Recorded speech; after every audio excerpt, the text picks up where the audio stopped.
Friends, आज हम पढ़ेंगे phase equilibria two component system applications of phase rule BSc part 2 का, जिसमें हम पढ़ेंगे सॉलिड लिक्विड इक्विलिब्रिया।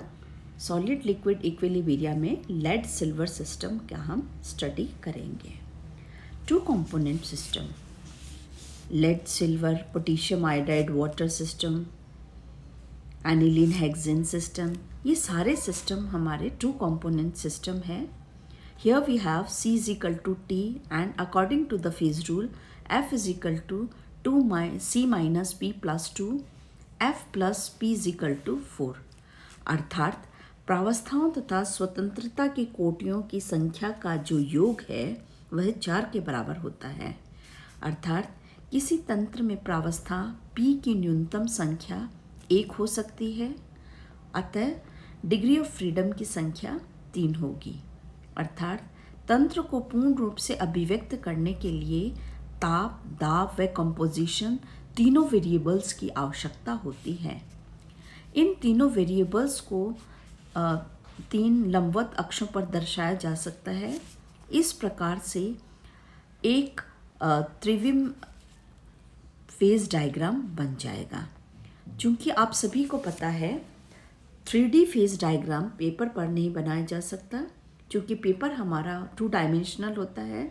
इसलिए 2 कंपोनेंट सिस्टम के अध्ययन के लिए किसी एक वेरिएबल को हमें कांस्टेंट रखना पड़ता है, ताकि 2 वेरिएबल्स को हम 2 एक्सिस पर प्लॉट करके 2 डायमेंशनल फेज डायग्राम प्राप्त कर सकें।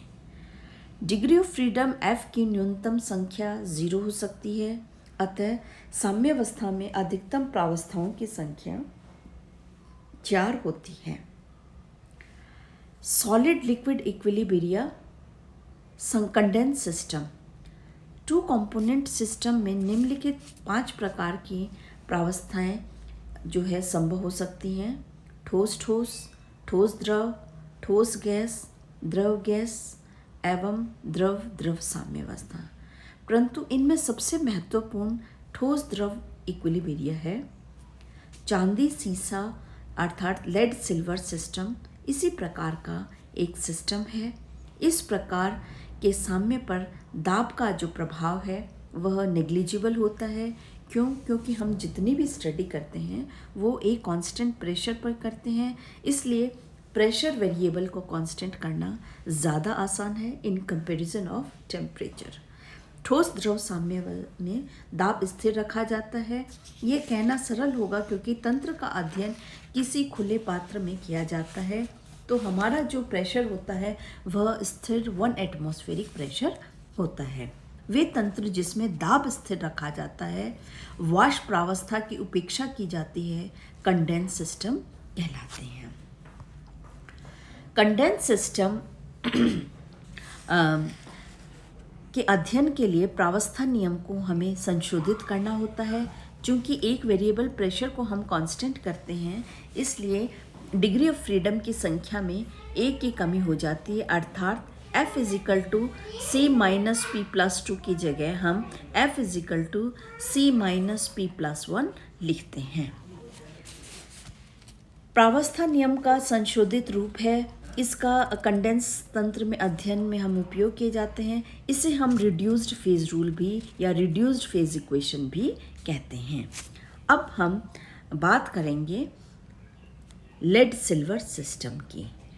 Lead silver system 2 component system है, जैसा कि हमने डायग्राम दिखाया है।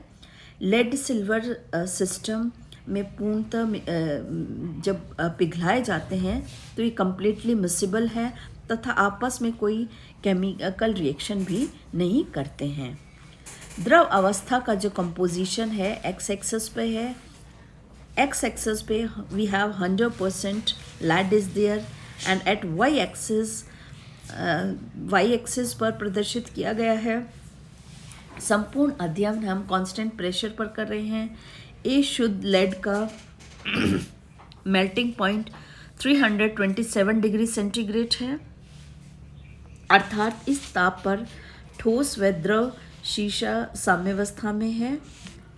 यदि इसमें Ag सिल्वर मिलाई जाती है तो लेड का जो मेल्टिंग पॉइंट है उसमें कमी आती है एवं ठोस सीसा तथा रजत का सीसे के विलयन साम्यावस्था में आ जाता है। द्रव में रजत का प्रतिशत 0 से अधिक हो जाता है। इस प्रकार हम धीरे धीरे जैसे जैसे सिल्वर मिलाते हैं सिल्वर का प्रतिशत बढ़ जाता रहता है और वक्र AO प्राप्त होता है। बिंदु O पर लिक्विड में जो सिल्वर होता है 2.6% है। शुद्ध B बिंदु B शुद्ध रजत का हिमांक है।